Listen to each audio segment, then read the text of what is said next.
Welcome everyone. Today I want to talk about the Divine Feminine, and I've been thinking about how do I condense this into one episode, because I have worked on the Divine Feminine and approaching that in my life for many years, and I can literally speak for many days about this. And I feel that rather than giving you yet another list of all the Divine Feminine qualities, you can go to Google and look for Divine Feminine, and you can work with all the qualities and see what you're drawn to and what you're not. I highly recommend you to do that. It's good practice. And I will not do that today. Instead, I want to give a reflection from my own experiences, what Divine Feminine can look like when embodied as a woman or as a person, and what might stand in our way of embodying that. So I hope that sounds interesting to you. Let's begin. So I want to begin with the body. I feel that the body is the highest feminine wisdom. It is our connection to this material world, to our own being a human being, and also our connection to everything around us, to the environment and to nature and to each other. And so first of all, just seeing and feeling my body. I can tell you that it was a long journey for me to feel truly at home in my body. I told you before in an introductory episode about the numbness that I experienced after my first dark night of the soul many years ago, that I had to learn to truly deeply sense the physical sensations in my feet, because I had grown numb to those kinds of sensations, and then bring that upwards through my body, through every part of my body, through the practice of yoga and through the practice of presence. So around then I also started doing this yoga nidra exercise, which I also mentioned before, where I was running awareness through all the different points of my body, bringing my awareness there to just experience what is there. And that helped me explore not just the touch sensation in my body, but also the energetic sensation, or the ability to sense energy in my body. So all of the five senses and all of the internal senses are really key to explore the feminine aspects of ourselves. And the state of our body is key to explore our aspects within myself. And what I discovered was that I was not fully connected with all parts of my body, even though I thought I was. When I actually started systematically going through my body, I noticed that there were some areas where my attention always wanted to go and it was easy.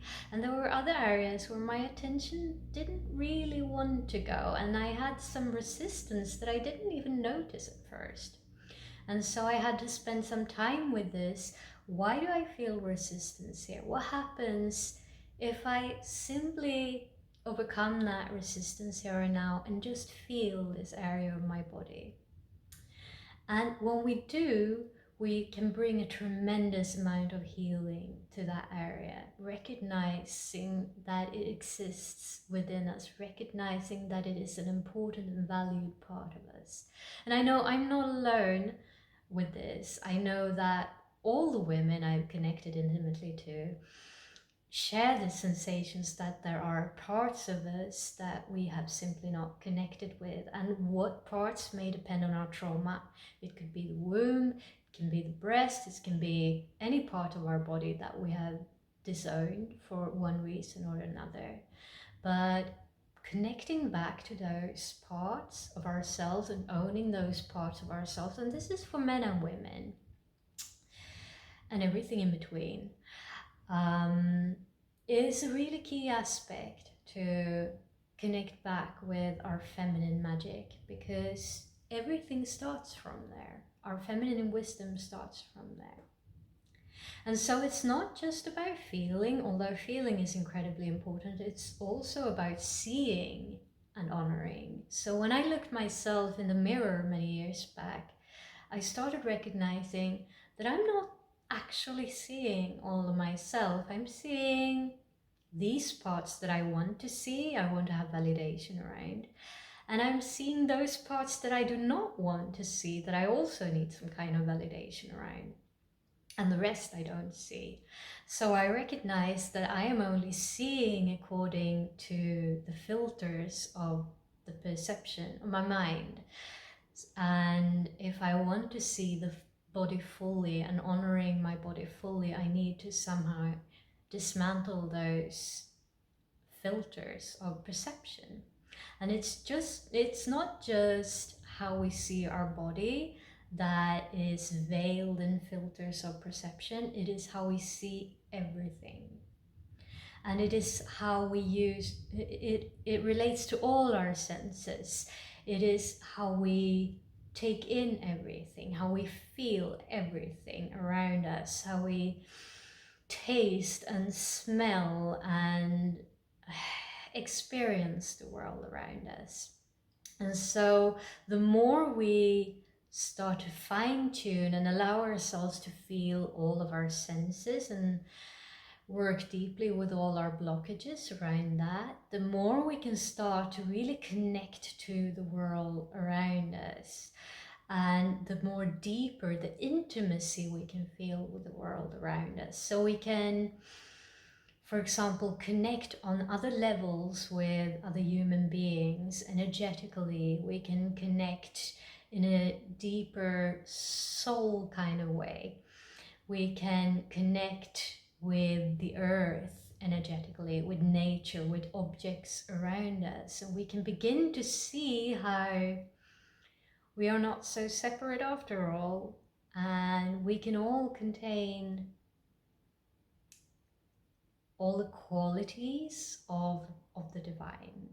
One way that you can open yourself to that communion, if you're ready, is to set a strong intention that I want to see, I want to hear, I want to smell, I want to taste, I want to feel everything around me as fully and profoundly as I can.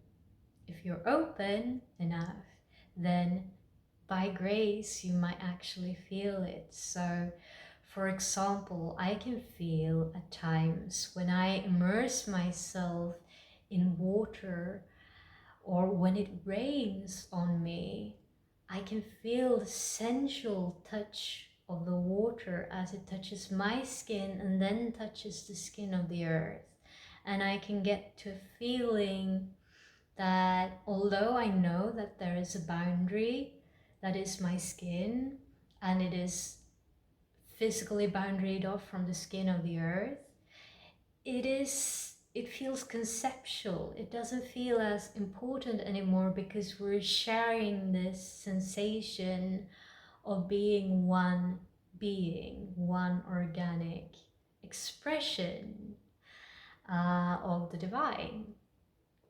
And it can come in many qualities depending on what qualities we infuse in it. So it can feel like a communion with the earth, like motherly embrace, nurturing, bringing us aliveness. It can feel like joyful, bubbly playfulness.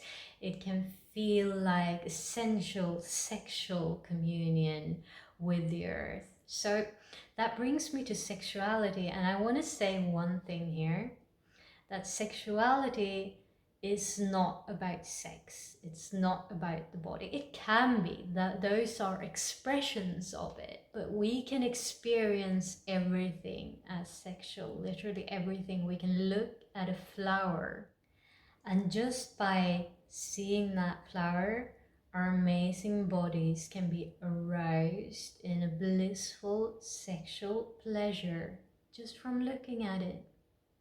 Because we're recognizing at that moment that this is the underlying force of all the universe. Everything is imbued with this quality of innocent, creative sexuality that is the driving force behind all of life. This is something we can tap into if we're open to it. this openness to the senses. Have even when I've stood in a shower, I've felt it like an orgasmic dance with cosmos. Like the cosmos is bringing me this experience of bliss and ecstasy in my body as I can feel the cosmos moving, dancing within me. It's very hard to explain that in words. Maybe that wasn't the best way, but the point is that there are so many experiences that we can access when we allow ourselves to fully immerse in our senses. And allowing ourselves to immerse in the senses can bring us a direct experience of the divine, of ourselves as cosmical beings in a dance with everything that is. So I'm talking about Kundalini a lot because the Kundalini awakening journey is what unlocked this for me. And my experience is that when Kundalini can move freely in the body, when we don't have blockages, mental, energetic, emotional blockages, it can move freely. And we can have this experience of lovemaking really in our body. It is as if our body and all the levels of our being, our emotions, mental, energy, soul, is making love with the cosmos. And in the lower chakras, that might feel like a sexual orgasmic experience because that is the sensation that Kundalini comes with in that area. Now, when we have awakened to the magic of Kundalini in our body, then not just the senses, but also emotions can be used as a door to access its magic. So, for example, a feeling like love or gratitude or deep joy or compassion or playfulness can inspire Kundalini to stir within us, and we can have these feelings. And this brings me to emotions. So emotions is the superpower of the divine feminine. It is, to me, I've heard it explained as the language of the soul, and that really feels true to me because the emotions inform us about what our soul wants us to move towards, that which is joyful, and what it wants us to not move towards, that which feels heavy. Okay, and this is not to say that we should avoid the darkness. I would say the exact opposite. So being truly intimate with someone or with ourselves or with the universe includes being fully there, being fully present with the whole range that we feel, from the darkest shadow to the lightest light. Okay, so in emotions, maybe translating to feeling despair or powerlessness or anger, and all the way to allowing ourselves to feel love and joy and beauty. That whole range is what creates intimacy.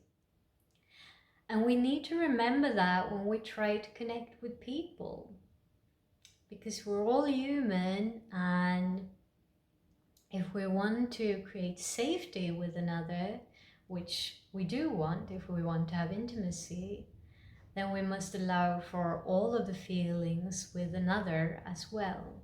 And even if we struggle to relate to certain people, we can use emotions as a way to help us connect with them by using heart-opening practices such as metta meditation. Okay, so loving kindness meditation. We bring in the emotion of love first to someone that is easy to love, then to ourselves, then to our closest circle, and then to our outer circle, and then to the people that we feel are really difficult to relate to. In this way, we create connection, we create intimacy even to those people. Now, of course, we're talking about the divine feminine here, so I need to talk about motherhood. So healed motherhood, I feel, could be seen as one of the most beautiful expressions of the divine feminine, of unconditional love. Now, I'm not talking about self-sacrificing in the name of love. I'm talking about once we are fully healed, there is this intentionality, this devotion to totally give ourselves to the evolution of a new child. It is very different. It is worlds different from self-sacrificing, and it is a very pure form of love. And in my experience, to approach that feeling, there can be endless aspects to healing our relationship to motherhood. So I will give you just a short list of what I've gone through in order to heal my motherhood relationship. I have healed my own resentment and grief for the mother wounds I experienced in childhood. I have fully felt and thus healed the intense grief from my side of having had to reject my mother as I was in my healing. It is one of the most painful experiences that we can have of separating from our own mother. And so that is something we need to heal as well eventually. And I have also tuned into, fully felt and healed the intense grief on her side from me separating from her. And also the grief that she has experienced around the reasons for my separation to her. And then, of course, recognizing the pain that I have caused her caused me grief that I needed to heal. You see, so it's from all possible angles here.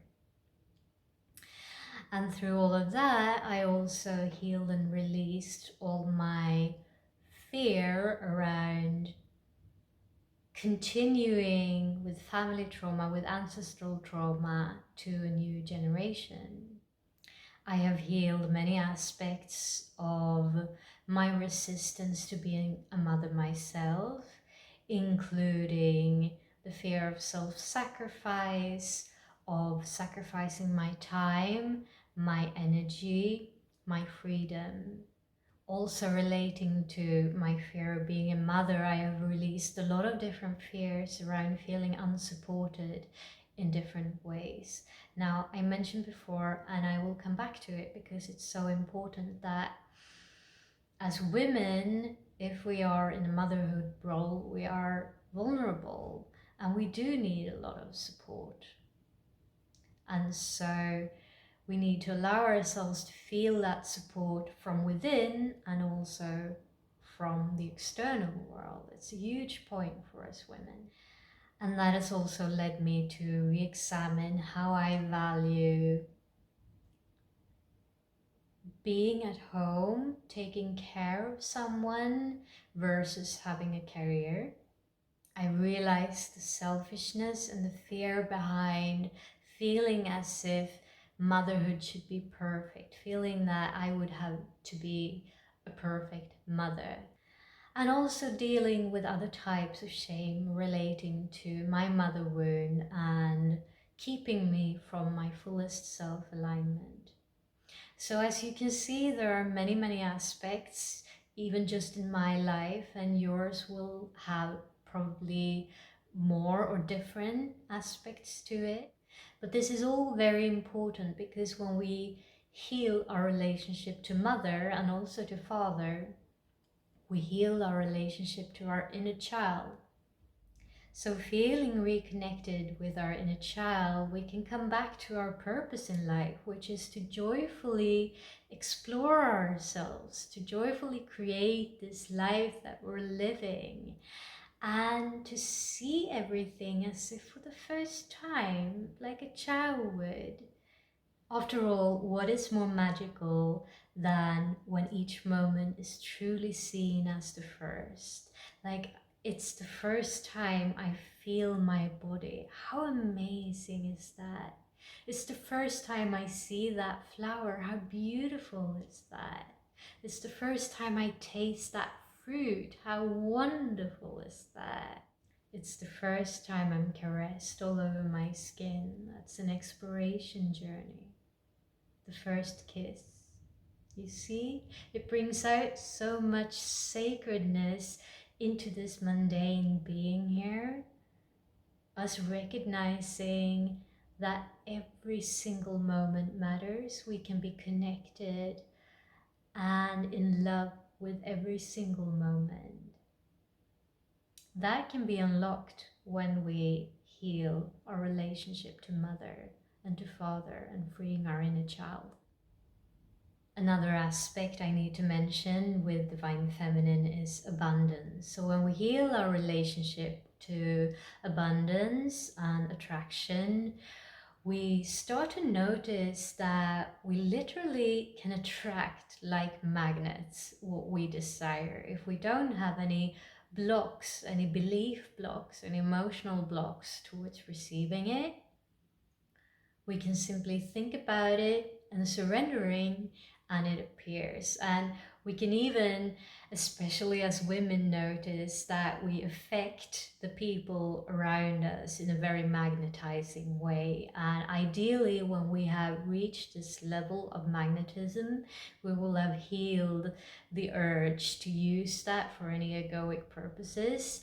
And instead, we want to use that beautiful feminine power, feminine magnetism as a tool for love, for our reason for being here, for our purpose. And that brings me to the last point that I want to mention today, which is devotion.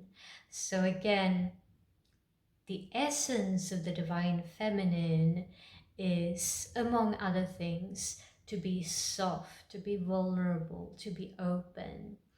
And in order for us as humans to feel safe with all of that, in order to really tap into our feminine essence, we need to feel safe. We need to feel protection. And what that looks like depends on where we are in our lives, where we are in our level of consciousness. And it can look like being protected by healthy masculine energies in our lives. It can look like having a strong, healthy masculine energy around ourselves, from within ourselves. And ultimately, there is no such profound feeling of safety and protection as being in communion with God. At that level, it starts to fall away, this concept of us being an entity, an identity that needs protection, because we're one with everything. And so what we're being protected from is really just an aspect of ourselves. And when we surrender the fear of that aspect of ourselves, we know that we will always be held by the divine. We will always be protected, nourished, supported by the divine. And so I know that for some that might sound like a very theoretical, conceptual way of living, but this can actually be felt as a very deep, profound sense of safety, a very profound sense of belonging. It unlocks that deepest joy, that deepest presence. Honestly, I could be talking for days about this, so let's wrap it up there. And I want to finish by saying that there are ways to go deeper with me in this. I have 3 big projects coming up. First of all, the Kundalini activation immersion, which is a 3-month journey in collaboration with 2 dear friends of mine and master energy workers. I'm really looking forward to it. It starts in September, 25th of September. So see the link below, and if you're really interested, then I highly suggest you sign up now, because the spots are very limited. So the other two projects are also collaborative, and I'm very excited about them as well.